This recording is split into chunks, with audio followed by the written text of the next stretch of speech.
ఇక నాగర్ కర్నూలు జిల్లా అచ్చంపేటలో ఈ నెల 28న బీఆర్ఎస్ బహిరంగ సభ గ్రాండ్ సక్సెస్ చేయాలని మాజీ ఎమ్మెల్యే మర్రి జనార్దన్ రెడ్డి పిలుపునిచ్చారు. ఇక బహిరంగ సభకు బీఆర్ఎస్ వర్కింగ్ ప్రెసిడెంట్ కేటీఆర్ హాజరు కానున్నారు. ఈ మేరకు బహిరంగ సభ కోసం మర్రి జనార్దన్ రెడ్డి భూమి పూజ చేశారు.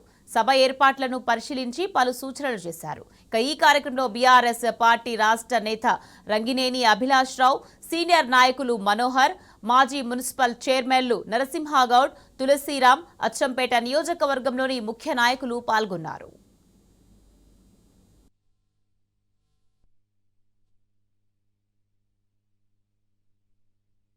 రేపు 28వ తారీఖు నాడు ఆదివారం మా పార్టీ వర్కింగ్ ప్రెసిడెంట్ కేటీఆర్ గారు అచ్చంపేటకు రాబోతున్నారు. ఇది గత 22-23 నెలలుగా కాంగ్రెస్ ప్రభుత్వం అన్ని రంగాలలో, ఈ రంగం ఆ రంగం కాకుండా అన్ని రంగాలలో 6 గ్యారంటీలు, 420 హామీలు, ప్రజలకు ఉన్నది లేనిది అవుతుందా కాదా, ఇది మన వల్ల అవుతుందా కాదా అని ఆలోచన చేయకుండా ఏది నోటికి వస్తే ఆపద మొక్కులు మొక్కి, ఒక మనిషి కడుపు నొప్పి వస్తే ఇగో నేను నా కడుపు నొప్పి దగ్గర తిరుపతికి వచ్చి గుండు కొట్టించుకుంటా అంటాడు. ఆ కడుపు నొప్పి ఎంపటి దగ్గర గుండు కొట్టించుకోడు. అట్లా ఆ విధంగా అనేకమైనటువంటి హామీలు ఇచ్చి గద్దెనెక్కి అలా ప్రజలకు కష్టాలు పెడతారు. కరెంటు లేక, సాగునీరు ఎక్కువ లేక ఇలా పంటల నష్టం జరిగింది. బోనస్ అని చెప్పిర్రు, బోనస్ ఫోకస్ అయిపోయింది. తాగునీరు లేదు. యూరియాకు అయితే మహిళలు లైన్లు నిలబడుతున్నారు, మహిళలు గేట్లెక్కి దూకుతున్నారు.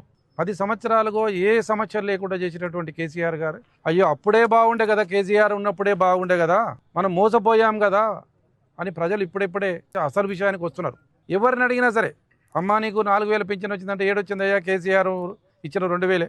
రైతును మీకు రైతు బంధు వచ్చిందంటే ఏడొచ్చిందయ్యా కేసీఆర్ ఇచ్చిన 10,000. అంటే ఎవరిని అడిగినా మళ్ళీ కేసీఆర్నే గుర్తు చేసుకుంటారు తప్ప ఇక్కడ ఇప్పుడు ఉన్నటువంటి ముఖ్యమంత్రిని గుర్తు చేసుకోవట్లేదు ప్రజలు. తెలంగాణలో ఉన్నటువంటి కాంగ్రెస్ ఎమ్మెల్యే ప్రతి ఎమ్మెల్యే విఫలమైనరు. ప్రజల సమస్య పైన వాళ్ళు ఒక చిన్న అవగాహనకు లేనటువంటి వాళ్ళు ఇలా రైతులకు అనేక కష్టాలు పెడతారు. వాటన్నిటి మీద ఇక్కడ ప్రధానంగా కేటీఆర్ గారు మాట్లాడడానికి రేపు అచ్చంపేట వస్తున్న 28వ తారీఖు నాడు మధ్యాహ్నం 2 గంటలకు సభ ప్రారంభమవుతుంది.